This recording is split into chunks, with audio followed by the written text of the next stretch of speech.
আসসালামু আলাইকুম এভরিওয়ান। ছায়ার বিচারক গল্পের 4 নম্বর পার্ট। তো চলো বেশি কথা না কইয়া গল্প শুরু করা যাক। সকালবেলা ঘুম থেকে উঠে ফ্রেশ হয়ে নিচে গেলাম নাস্তা করতে। সেখানে দেখি মা বাবা ভাইয়া বসে নাস্তা করছে। আমিও কিছু না বলে নাস্তা করতে লাগলাম। নাস্তা করার সময় ভাইয়ার দিকে খেয়াল করে দেখি ভাইয়া আমার দিকে কেমন করে যেন তাকিয়ে আছেন। আমি সেই দিকে খেয়াল না করে খাবার খেয়ে রুমে গেলাম। রুমে গিয়ে ফোন হাতে নিতেই নাইম কল দিল। নাইম বলল, দোস্ত কোথায় তুই? আমি বললাম, এই তো বাসায়। নাইম বলল, কলেজে আসবি না? আমি বললাম, না কলেজে যাব না, ইচ্ছা করছে না। নাইম বলল, ও। আমি বললাম, আচ্ছা একটা কাজ কর রাফি, তুই রানাকে নিয়ে আড্ডার জায়গায় চলে আয়। নাইম বলল, কেন? আমি বললাম, অনেকদিন ঘুরি না, তাই ঘুরতে যাব, চল। নাইম বলল, আচ্ছা ঠিক আছে, তুই চলে আয়। এই বলে ফোন কেটে দিলাম। তারপর রেডি হয়ে চলে গেলাম আড্ডার জায়গায়। সেখান থেকে আমরা 4 বন্ধু ঘুরতে বের হলাম। এইদিকে তানিয়া আজকেও আমাকে না দেখতে পেয়ে মনে মনে বলল, আল্লাহ জানে এই লুচ্চাটা কার পিছনে পড়ছে। রিমি বলল, কিরে তানিয়া, এই দিক ওই দিক তাকিয়ে কাকে খুঁজতেছিস আর মনে মনে কি ভাবছিস? তানিয়া বলল, কই কিছু না তো, এমনি চারপাশে তাকাচ্ছি আর কি। রিমি বলল, ও। তানিয়া বলল, আচ্ছা রিমি, আজকে দুলাভাইকে দেখছি না যে, আসে নাই নাকি? রিমি বলল, না, তারা বন্ধুরা মিলে নাকি কোথাও ঘুরতে যাবে। এই কথা শুনে তানিয়া মনে মনে বলতে লাগলো, শালা আমারে চিন্তায় ফেলে ঘোরাঘুরি করা হচ্ছে তাই না? একবার কাছে পাই তারপর বুঝামো আমি কি জিনিস। রিমি বলল, তাই এখানে বসে মনে মনে না ভেবে গিয়ে বলে দিতে পারিস। তানিয়া বলল, কি, কাকে বলবো, কি বলবো? রিমি বলল, না কিছু না, চল ক্লাসে চল। চল। এরপর তারা দুজন ক্লাসে চলে গেল। এইদিকে আমরা ঘোরাঘুরি করতে গিয়ে কখন যে দুপুর হয়ে গেল বুঝতে পারিনি। তাই সবাই মিলে একটা রেস্তোরাঁতে গিয়ে খাবার খেতে লাগলাম। তখনই আম্মু কল দিল। তাই রিসিভ করে বললাম, আম্মু বলো। আম্মু বলল, কিরে তোর কি মনে নাই তোর ভাইয়ার জন্য মেয়ে দেখতে যাব, তাড়াতাড়ি আই বাসায়। আমি বললাম, আম্মু সরি, আমি একটা কাজে আটকে গেছি, তোমরা গিয়ে দেখে আসো প্লিজ, আমি না হয় আরেকদিন যাব। আম্মু বলল, কি বললি তুই? আমি বললাম, এখান থেকে আসতে পারছি না তাই সরি। এটা বলে ফোন কেটে দিলাম। এইদিকে ভাইয়া তার কেবিনে বসে কাজ করছে। তখন কমিশনারের রুম থেকে ডাক পড়লো ভাইয়ার। তাই রফিক স্যার দেরি না করে স্যারের কেবিনে গিয়ে বলল, স্যার আমাকে ডেকেছেন? কমিশনার বলল, ডেকেছি। রফিক বলল, জি বলেন স্যার। কমিশনার বলল, কালকে তোমার কাজে আজ আমাদের পুরো পুলিশ ডিপার্টমেন্ট গর্বিত। তুমি আমার আন্ডারে কাজ করো, এতে আমি গর্বিত। তোমার মতো একজন পুলিশ অফিসার আমাদের ডিপার্টমেন্টে পেয়ে গর্বিত।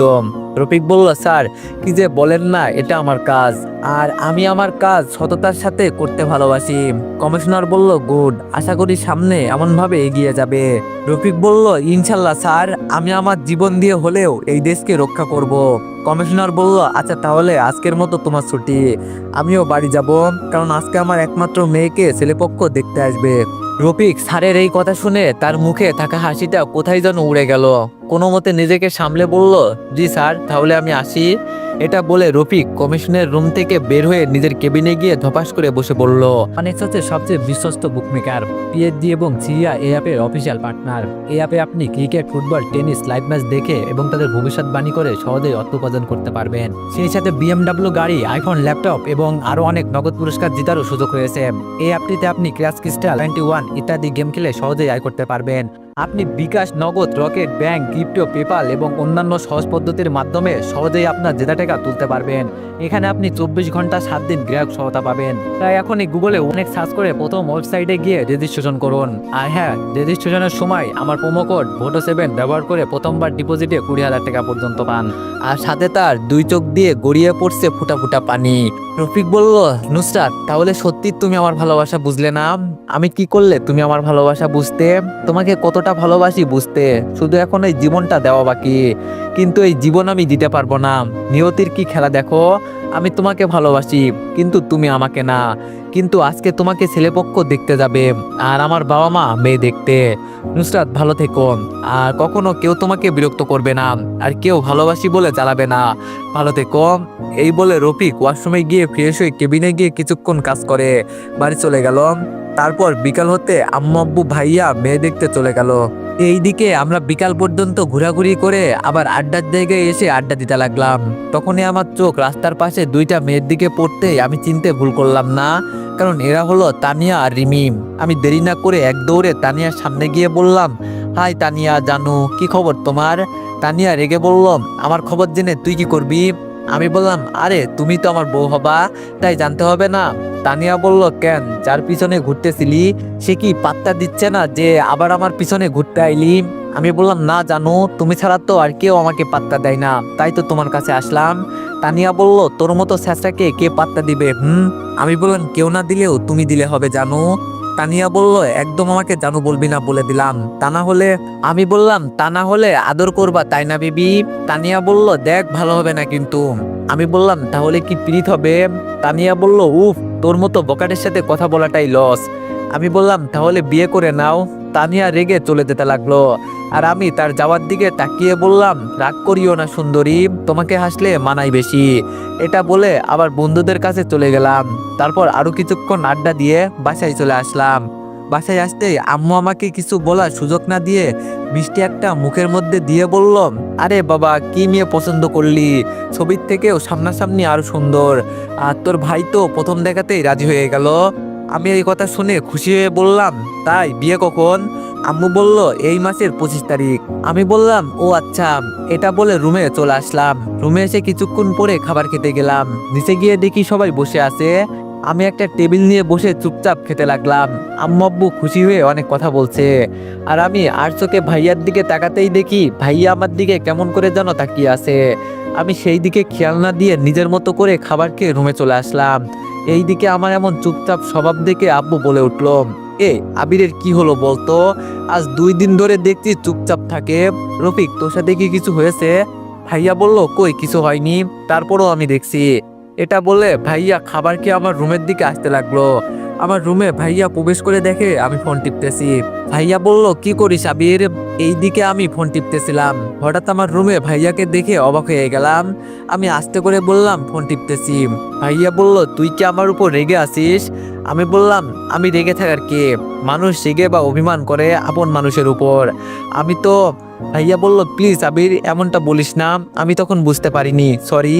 আমি বললাম, আরে সরি কেন বলছেন আপনি? সরি তো আমি বলবো আপনাকে, কারণ আমি আপনার পার্সোনাল জীবনে নাক গলাই, যেখানে আপনি আমার কেউ না। আসলে সরি, আমি আর এমন করব না, সরি। ভাইয়া বলল, আবির প্লিজ। আমি বললাম, দেখুন, আমি আর কোনো কথা শুনতে চাই না, আমি ভুল করেছি, আর আমি ক্ষমা চেয়েছি, এখন আমাকে একা থাকতে দেন, আমার ভালো লাগছে না, প্লিজ। আমার কথা শুনে ভাইয়া চলে যেতে লাগলো। দরজার সামনে দাঁড়িয়ে ভাই আবার আমার দিকে তাকাতেই আমি আবার প্লিজ বলতেই ভাইয়া চলে গেল। আর আমি দরজা বন্ধ করে বলতে লাগলাম, মেয়ে ঠিক করে দিয়েছি, তোর পছন্দ করা মেয়েকে। তোকে সারপ্রাইজ দিতে তোকে মেয়ের নাম বলা হয়নি, কিন্তু ছবি তো দিয়েছিল, আর ছবি না দেখেই আমাকে বললি আমি তোর ভাই না। যা, তোকে আমার ভাই পরিচয় দিতে হবে না। এটা বলে বিছানায় শুয়ে পড়লাম। তারপর তানিয়াকে কল দিলাম। হাই তানু, কি করো? তানিয়া বলল, তোকে মারার প্ল্যান করি। আমি বললাম, কি, আমাকে আদর করার প্ল্যান করছো? তানিয়া বলল, কানে কি কম শুনিস নাকি? আমি বলছি মারবো আর শুনছিস আদর করব। আমি বললাম, না, আমি তো ভালো কানে শুনি, এই তো বললাম মাত্র আদর করব। তানিয়া বলল, তোর সাথে কথা বলতে পারতাম না। আমি বললাম, আচ্ছা খাবার খেয়েছো? তানিয়া বলল, খেয়েছি। আচ্ছা তুই এমন কেন? আমি বললাম, আমি কেমন? তানিয়া বলল, এই যে তোকে এক কথায় থাপ্পড় দি, তাও আমার পিছনে পড়ে আসিস। আমি বললাম, কারণ তোমাকে ভালোবাসি তাই। তানিয়া বলল, কুসু, সব অভিনয়, আল্লাহ জানে এমন কথা আর কয়জনকে বলে পটিয়েছিস। আমি বললাম, তার মানে তুমি পটে গিয়েছো? তানিয়া বলল, ধুর, আমি কেন তোর কথায় পড়বো, আমার রুচি এত খারাপ না যে তোর মতো বকাটের সাথে প্রেম করব। আমি বললাম, তোমাকে প্রেম করতে কে বলেছে? আমি বিয়ে করব তোমাকে। তানিয়া বলল, তোর মতো খাবিসকে বিয়ে করব না। আমি বললাম, আচ্ছা একটা প্রশ্ন করি, উত্তর দিতে পারবা? তানিয়া বলল, করো। আমি বললাম, একটা টেবিলে 3জন বসে আছে, একজনের নাম আই লাভ ইউ, একজনের নাম আই মিস ইউ, আর একজনের নাম আই হেট ইউ। তানিয়া বলল, তারপর? আমি বললাম, এখন বলো, আই মিস ইউ আর আই হেট ইউ চলে গিয়েছে, এখন আর কে বসে আছে? তানিয়া বলল, আই লাভ ইউ। আমি বললাম, I love you too. Tania বলল, কি বললি কুত্তা? আমি বললাম, কেন, তুমি প্রপোজ করছো আর আমি একসেপ্ট করছি, এখন থেকে তুমি আমার গার্লফ্রেন্ড, বুঝলে? তানিয়া বলল, কিন্তু। তানিয়াকে কিছু বলতে না দিয়ে কল কেটে দিয়ে বললাম, আমাকে নাকি ভালোবাসবে না। তানু এই আবিরকে ভালো না বেসে যাবে কোথায়? এরপর কিছুক্ষণ ফোন টেপে ঘুমিয়ে গেলাম। অন্যদিকে আমি ফোন কেটে দিতেই তানিয়া প্রথমে রাগ করলেও পরে একটা মুচকি হাসি দিয়ে বলল, পাগল একটা। তারপর আরো কিছুক্ষণ শুয়ে থেকে ঘুমিয়ে গেল। একটা রুমে 10 থেকে 15 জন মাফিয়া বসে আলাপ করছে। এমন সময় হঠাৎ দরজা থেকে একজন মাস্ক পরা লোক বলে উঠলো, ওয়েলকাম টাইগারের রাজ্যে সবাইকে ওয়েলকাম। এখানে আপনাদের সবাইকে ডাকার একটাই কারণ আছে, আপনারা চাইলে আমি বলতে। সবাই বলে উঠল, বলেন। টাইগার বলল, এই জায়গাটা আমি দখল নিতে চাই। এটা বলে টেবিলের মাঝখানে থাকা একটা ডিজাইনের দিকে তাকিয়ে টাইগার কথাটা বলল। টাইগারের কথা শুনে একটা লোক বলে উঠল, কি এই জায়গা দখল করবি তুই? তোর মতো 2 টাকার মাফিয়া তুই নিবি? তুই এই জায়গা দখল নিবি? আমরা এত বড় মাফিয়া হয়ে আজ পর্যন্ত এটার পাশেও যেতে পারলাম না, আর তুই সামান্য পুরো কথা শেষ করতে পারলো না, তার আগেই তার মৃতদেহ মাটিতে পড়ে গেল। টাইগার বলল, এই আবালকে এখানে ঢুকতে দিল কে? শুধু শুধু সময় নষ্ট করলো। এই কে কোথায় আছিস? মালটারে নিয়ে যায় এখান থেকে। টাইগার বলল, দেখ তোদের সম্মান নিয়ে কথা বলতে চাইছিলাম, বাট পারলাম না। দেখ এই জায়গা আমার একে একে কখনো দখল করতে পারবো না, আর এটা দখল করতে গেলে আমাদের সবাইকে এক হতে হবে। আর একবার যদি দখল নিতে পারি তাহলে পুরো দেশ আমাদের শাসনে। তখন আর লুকিয়ে থাকতে হবে না, লুকিয়ে ব্যবসা করতে হবে না। কি বলিস সবাই? তখন একটা লোক বলে উঠল, দখল করার পরে আমরা শাসন করতে পারবো এটার কি গ্যারান্টি আছে? টাইগার বলল, আরে একটা বিভাগ একজনে চালাবে। দেখ এমনটা করতে পারলে একদিন অনেক দূর যেতে পারবো। এখন কি রাজি সবাই আমার সাথে? টাইগারের এমন কথা শুনে সেখানে থাকা মাফিয়ারা কিছুক্ষণ ভেবে বলল, আমরা রাজি, তবে জায়গাটার ভাগ হবে আমাদের সবার মাঝে। এই কথা শুনে টাইগার একটা মুচকি হাসি দিল, যার হাসিতে অনেক রহস্য। তারপর সে সবার সাথে হাত মিলিয়ে বলল, ওকে আমি রাজি। এতে সবাই খুশি হয়ে যে যার মতো রুম থেকে বের হয়ে চলে গেল। তখন টাইগারের একজন লোক তার কাছে এসে বলল, স্যার এই জায়গাটা বাংলাদেশের রাঙামাটি, এখানে এমন কি আছে যে সবাই এই জায়গার জন্য পাগল হয়ে আছে? টাইগার বলল, এই জায়গায় অমূল্য সম্পদ আছে, যেটা মাইনিং করে বের করলে আমার 14 গোষ্ঠী খেয়ে যেতে পারবে, কিন্তু আমার ওই জায়গা দখল করব না। ছেলেটি বলল, তাহলে বস আপনার উদ্দেশ্য কি? তার চেলার কথা শুনে টাইগার একটা হাসি দিয়ে বলে উঠল, সময় হলে বুঝতে পারবি। এটা বলে টাইগার চলে গেল। আর তার চেলা কিছু বুঝতে পারছে না। সকালবেলায় নিজাম চৌধুরী তার বাগানে হাঁটাহাঁটি করছিল। হঠাৎ সে একটা কিছু দেখে ভয়ে পিছনের দিকে পড়ে গেল আর চিৎকার দিয়ে বলতে লাগলো, এই কে কোথায় আছিস? তাড়াতাড়ি এখানে আয়। নিজাম চৌধুরীর ডাক শুনে তার লোক সাথে সাথে হাজির হয়ে গেল আর তাকে ধরে উঠাতে উঠাতে বলতে লাগলো, স্যার আপনি এইভাবে নিচে পড়ে আছেন কেন? আর কি হয়েছে? এমনভাবে চিৎকার দিলেন কেন? নিজাম চৌধুরী বলল, একবার গাছের দিকে তাকা। তার কথা মতো সবাই গাছের দিকে তাকিয়ে সাথে সাথে ভয় পেয়ে পিছনে চলে গেল, কারণ তারা সবাই গাছের সাথে 2টা ঝুলন্ত লাশ দেখতে পেল। আর ভয় পাওয়ার কারণ হলো তার গায়ে কোনো পোশাক নেই এবং পুরো শরীর কোপানোর চিহ্ন, হাত পায়ের রগ সব কাটা, সাথে চোখ দুটো উপড়ে নিয়েছে। আর তার থেকে বড় কথা, এই 2টাই তাদের লোক। সবাই মিলে লাশ 2টাকে নিচে নামানো হলো। তখন নিজাম চৌধুরী বলে উঠল, কিরে এদের 2জনকে আমি দায়িত্ব দিয়েছিলাম তারেকের খুনিকে সেটা বের করতে, এখন দেখি তারাই মরে গেল। স্যার আমার তো মনে হয় এইসব অন্য কেউর কাজ, পুলিশ এইভাবে মারতে পারবে না। নিজাম চৌধুরী বলল, তুই ঠিক বলছিস। স্যার এদের এখন কি করব? নিজাম চৌধুরী বলল, আমাদের সিগারেট ল্যাবে নিয়ে যা। Okay sir. এটা বলে কয়েকজন মিলে 2টা লাশ নিয়ে যেতে লাগলো। আর নিজাম চৌধুরী ভাবতে লাগলো, কে আমাদের পিছনে রাখছে? এইভাবে কে একে একে আমাদের লোকজনকে মারতে পারে? তাকে এইসব ভাবছে তখনই পকেটে থাকা ফোনটা বেজে উঠলো। ফোন বের করে দেখলো অচেনা নাম্বার। তারপরও কি মনে করে ধরতে ওপাশ থেকে বলে উঠলো, মনে মনে যতটুকু চিন্তা করেছিস ততটুকুতেই থাক, আর বাইরে ভুলেও চিন্তা করতে যাবি না, কারণ তোর চোখের সামনে দেখলি। আমাকে খোঁজার বা আমি কে জানার চেষ্টাও করিস না। আর হ্যাঁ, নাম্বার ট্র্যাক করতে ভুলেও যাবি না। এখনো সময় আছে, ভালো হয়ে যা, কারণ এই ভিলেন যখন ভিলেনগিরি শুরু করবে তখন পালাবার পথ খুঁজে পাবি না। আর প্রতিদিন সারপ্রাইজ পেতে অপেক্ষা করিস। Good bye. মুখের ঘামটা মুছে ফেলিস, দেখতে খারাপ লাগে। এটা বলে ফোন কাটতে নিজাম চৌধুরী ঘাম মুছতে মুছতে এই দিক ওই দিকে তাকাতে লাগলো, কিন্তু কাউকে দেখতে পারছে না। তখনই তার একটা লোক এসে বলল, স্যার কি হয়েছে, কাকে খোঁজেন? নিজাম চৌধুরী বলল, কই কিছু না। এটা বলে নিজাম তাড়াতাড়ি বাসায় ঢুকে পড়লো। এটা দেখে তার লোক কিছু বুঝতে পারছে না। সকালবেলায় ঘুম থেকে উঠে ফ্রেশ হয়ে রেডি হয়ে নাস্তা করে কলেজে চলে গেলাম। তারপর কলেজে গিয়ে বন্ধুদের সাথে আড্ডা দিতে লাগলাম। তখন তানিয়া দূর থেকে দেখলাম তার বান্ধবীদের সাথে আম গাছ তলায় মন খারাপ করে বসে আছে।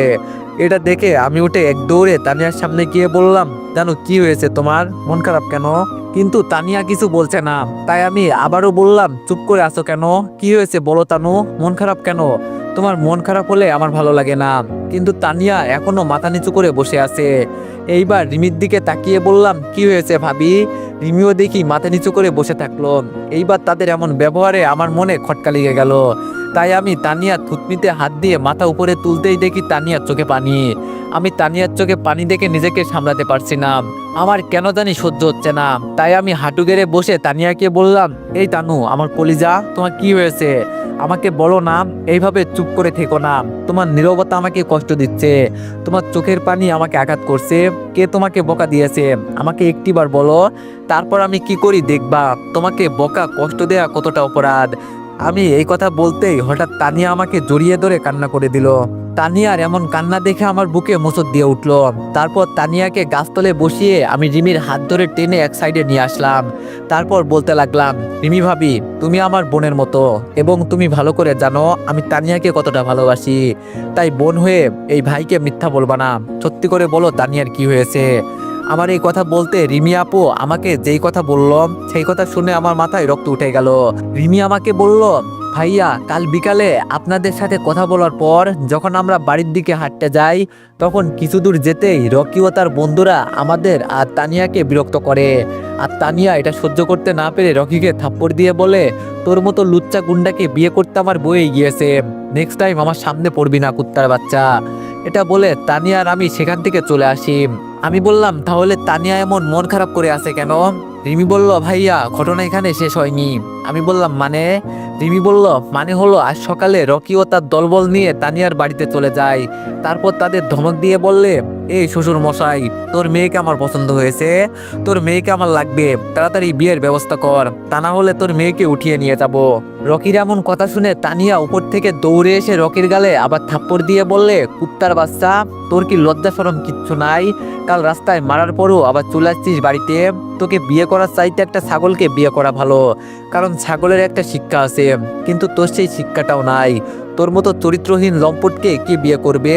এটা বলতেই রকি তানিয়ার হাত শক্ত করে ধরে তার কাছে টেনে নিয়ে বলে, তোকে ভালোবাসি বলে সহ্য করছি, কিন্তু আন্না যখন আমাকে চরিত্রহীন লম্পট বলে দিয়েছিস, তাহলে শোন, তোর মতো মেয়ে রোজ আমার বিছানা থেকে ওঠে, হয় ইচ্ছেতে না হলে জোর করে নিয়ে যায়। এখন তোকে বলছি, 2 দিনের মধ্যে যদি বিয়ের জন্য রাজি হোস, তা না হলে পরের দিন তোকে তুলে নিয়ে গিয়ে বিয়ে ছাড়া বাসর করে ফেলবো। আর তখন দেখবো তোর এই হট সুন্দর ফিগারের কত দাম থাকে। তখন দেখবি তোর আশিক আবির তোর আশেপাশে আসবে না। এই প্রিন্সিপাল স্যার, 2 দিন টাইম। এটা বলে রকি হাসতে হাসতে চলে গেল। তখন তানিয়ার বাবা বলে উঠলো, আমাদের এখান থেকে চলে যেতে হবে, এই রকির অনেক পাওয়ার, আমি চাই না আমার সামনে আমার মেয়ের ক্ষতি হোক। তানিয়া বলল, বাবা তুমি এই সব কিছু বলছো সামান্য গুন্ডার জন্য আমরা পালিয়ে বেড়াবো?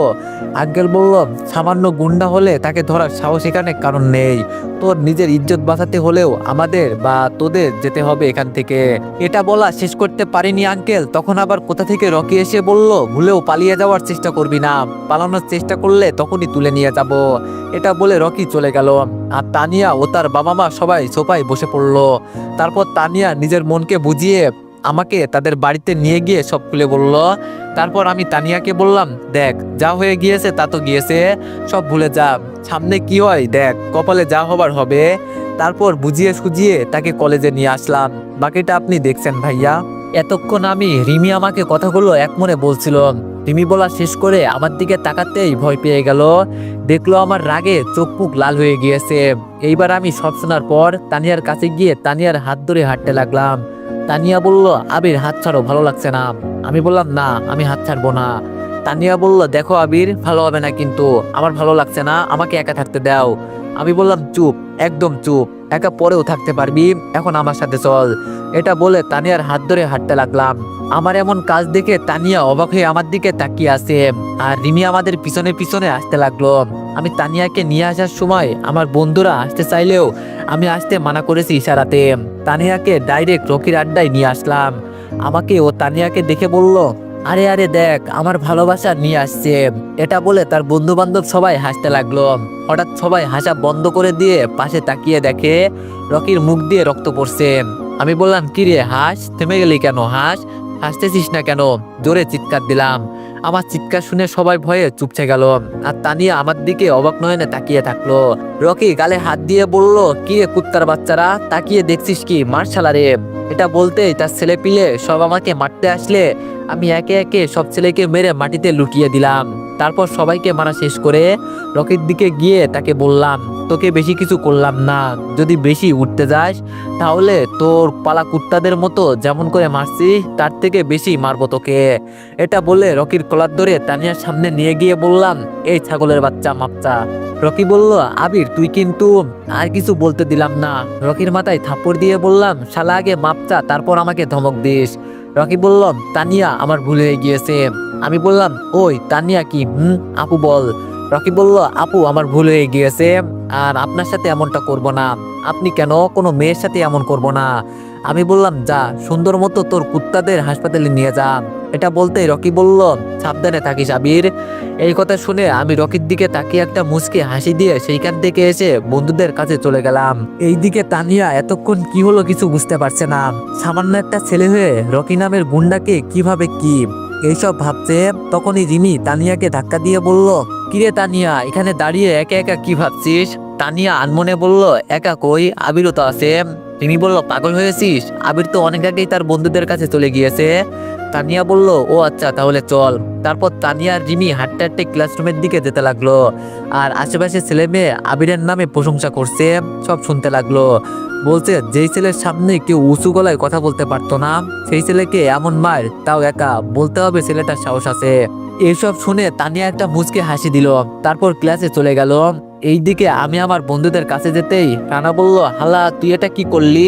মালটারে আরেকটু কম মারতে পারতি। রাফি বলল, আরে রানা কি বলছিস, আমার তো মনে হয় কমই মারছে, তোরা তো আবিরকে চিনিস। আমি বললাম, আরে ভাই যা মারছি অনেক, এতে এক মাস শালা খেতে পারি কিনা সন্দেহ। রানা বলল, কেন রে? নাইম বলল, কেন বুঝতে পারস না নাকি? রকি হালার দাঁত লড়ে গিয়েছে মনে হয় 4-5টা। আমি বললাম, আচ্ছা এইসব বাদ দে, ক্লাসে চল। এটা বলতে সবাই ক্লাসে চলে গেল। পার্কে বসে আছে দুইজন কাপল। তো এভরিওয়ান, নেক্সট পার্টের জন্য সবাই একটু বেশি বেশি লাইক আর কমেন্ট করে দিও। ধন্যবাদ।